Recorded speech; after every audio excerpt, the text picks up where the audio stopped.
तो मैं राज पांडे, आप देख रहे हैं आरसीएन टुडे। अभी की लेटेस्ट अपडेट के बारे में बात करेंगे। आप सभी का आरसीएन न्यूज टुडे चैनल पर हार्दिक स्वागत है। मेरा कर्तव्य बनता है कि आप तक सही सटीक जानकारी पहुंचे। मैं हमेशा आपको सही सटीक जानकारी देने का प्रयास करता हूं। मैं खबरों का निरीक्षण परीक्षण करने के बाद आप तक पहुंचाता हूं। इसलिए आपका कर्तव्य बनता है कि इस वीडियो को शेयर करें, लाइक करें, चैनल को सब्सक्राइब करें।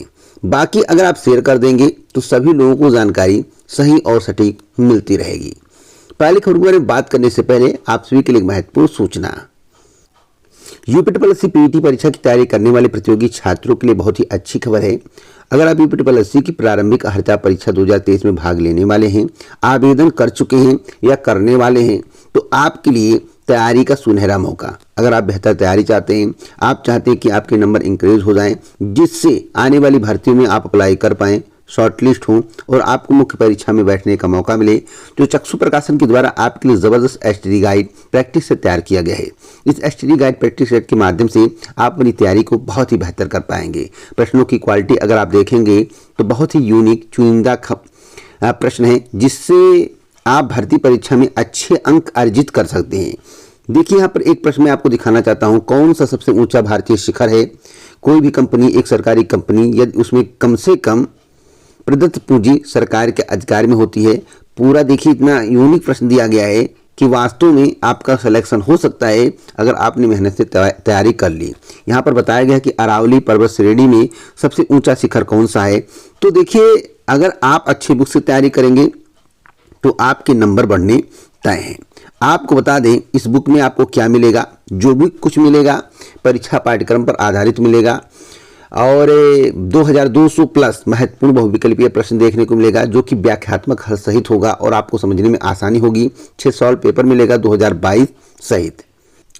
और यहाँ पर आप देख सकते हैं यूपीएससी संपूर्ण guide, UPSC PET practice set लिखा हुआ है। इस बुक को आप आसानी से मंगवा सकते हैं।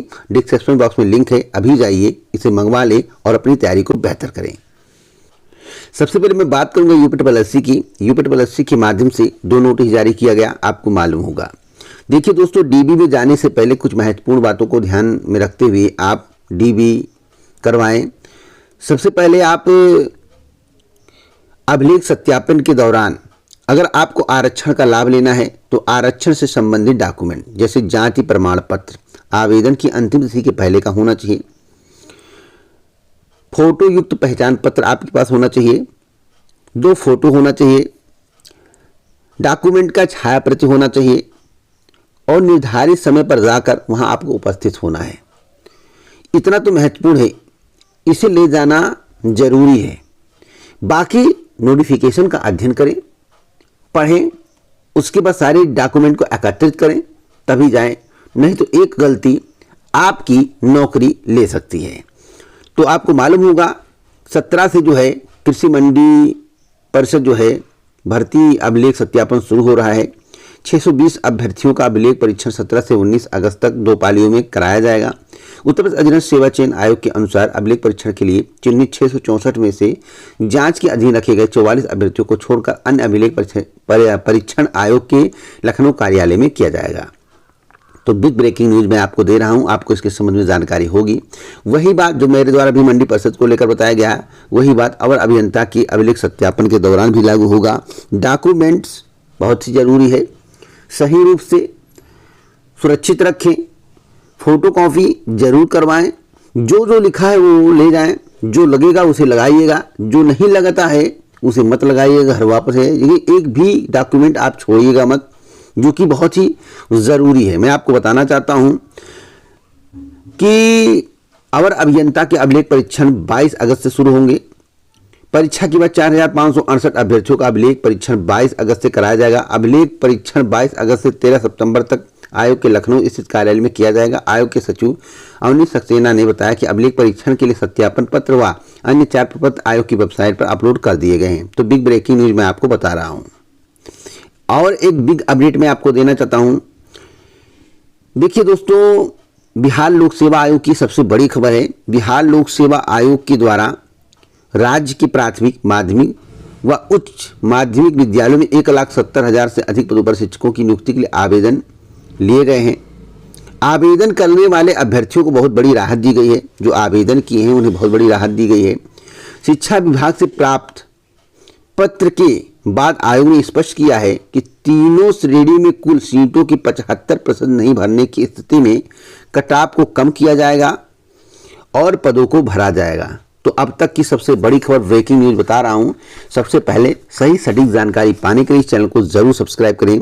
24 से 26 अगस्त तक होगी परीक्षा। पुलिस पद वेबसाइट पर अपलोड कर दिया गया है।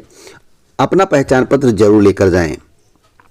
जहां तक है आवेदन की अंतिम तिथि को लेकर, तो आवेदन की अंतिम तिथि के संबंध में बहुत ही महत्वपूर्ण जानकारी मैं देना चाहता हूं। बिहार लोक सेवा आयोग की 69वीं बीपीएससी को लेकर है। दोस्तों, आवेदनों की संख्या अब की बार बहुत कम हुई है। बिहार लोक सेवा आयोग की 69वीं सिविल सेवा प्रारंभिक परीक्षा में आवेदन की अंतिम तिथि बुधवार को समाप्त हो गई। आपको मालूम होगा 2,67,000 अभ्यर्थियों ने आवेदन किया है। मालूम हो कि 442 पदों पर नियुक्ति होनी है। प्रारंभिक परीक्षा 30 सितंबर को संभावित है। इसमें निगेटिव मार्किंग होगी। अगर प्रतिस्पर्धा के हिसाब से देखा जाए तो एक सीट के लिए 604 अभ्यर्थियों के बीच प्रतिस्पर्धा होगी। इस बार आवेदन पहले की तुलना में कम आए हैं। हालांकि कुछ अच्छे विभागों में रिक्तियां नहीं होने से आवेदनों की संख्या में कमी देखने को मिली है, जो कि बताया जा रहा है। अब कोई कहे कि आवेदन की तिथि को बढ़ा दिया जाए, तो आवेदन की तिथि अब नहीं बढ़ेगी।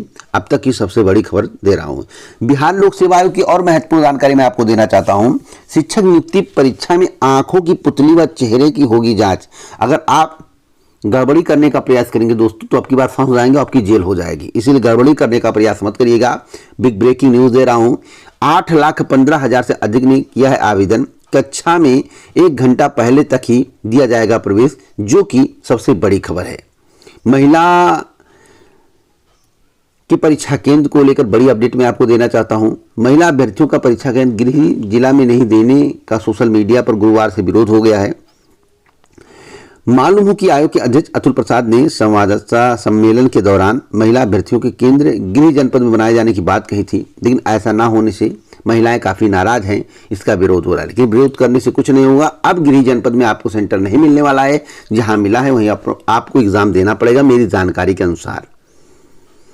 तो खबर में सबसे पक्का पुख्ता देता हूं। अब मैं बात करूंगा यूपीएससी पीईटी परीक्षा को लेकर। यूपीएससी पीईटी परीक्षा को लेकर बड़ी अपडेट देना चाहता हूं। यूपीएससी के माध्यम से पीईटी परीक्षा का आयोजन 15 नवंबर के बाद दिसंबर तक कराया जाएगा। जो मुझे जानकारी प्राप्त हुई है, 15 नवंबर के बाद दिसंबर, यानी 15, अगर 2, 4, 6 दिन इधर उधर हो जाएगा तो नाराज मत होइएगा। पहले बता रहा हूं, बहुत पहले मैं आपको जानकारी दे रहा हूं परीक्षा को लेकर। इसलिए 15 नवंबर के बाद और दिसंबर में आपकी परीक्षा हो सकती है। 2, 4, 6, 8 दिन इधर उधर हो जाए भैया तो नाराज मत होइएगा। बहुत पहले जानकारी दे रहा हूं, किसी को कुछ भी पता भी नहीं है, लेकिन मैं आपको बता दे रहा हूं। दोस्तों, आवेदनों की संख्या में लगातार वृद्धि हो रही। अब तक जो है 8 लाख से अधिक आवेदन हो चुके हैं। 8 लाख से अधिक आवेदन हो चुके हैं। कितना दिन आवेदन हुआ है आपको मालूम होगा। अब देखिएगा, जैसे जैसे दिन बढ़ेंगे, एक एक दिन में 2-2 लाख आवेदन होंगे। तो जो आवेदनों की संख्या वह 40 लाख या 40 लाख प्लस हो सकती है। आंकड़ा जो सामने आ रहा है 40 से 45 लाख तक पहुंच सकता है, अगर प्रतियोगी छात्रों में पेड परीक्षा को लेकर रुझान कम नहीं हुआ। बाकी बेहतर तैयारी के लिए मैं बुक सजेस्ट कर रहा हूं। कई बुकों के माध्यम से तैयारी करनी चाहिए, जिससे आपकी तैयारी बहुत ही बेहतर हो जाए। एक बुक से कोई सिलेक्शन नहीं पा सकता है। हाँ, सभी बुकों से तैयारी करेंगे, कुछ महत्वपूर्ण प्रश्न को कलेक्ट करेंगे तो गारंटेड आपकी नौकरी जरूर लगेगी।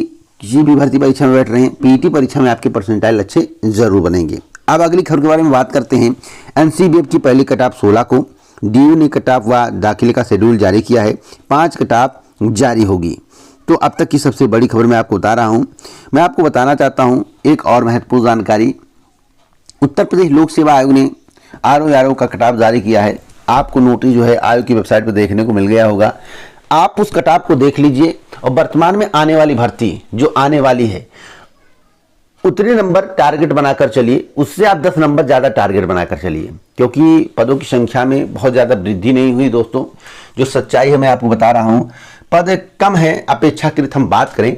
इसलिए आरओ की तैयारी करने वाले प्रतियोगी छात्रों से इतना कहूँगा कि 250, 300, 350 पद कोई बहुत बड़े पद नहीं होते, बहुत ज़्यादा पद नहीं होते हैं। इसलिए जो कटऑफ आप 2021 में देख रहे हैं उससे कम 10 से 15 नंबर आप ज़्यादा सोच कर चलिए।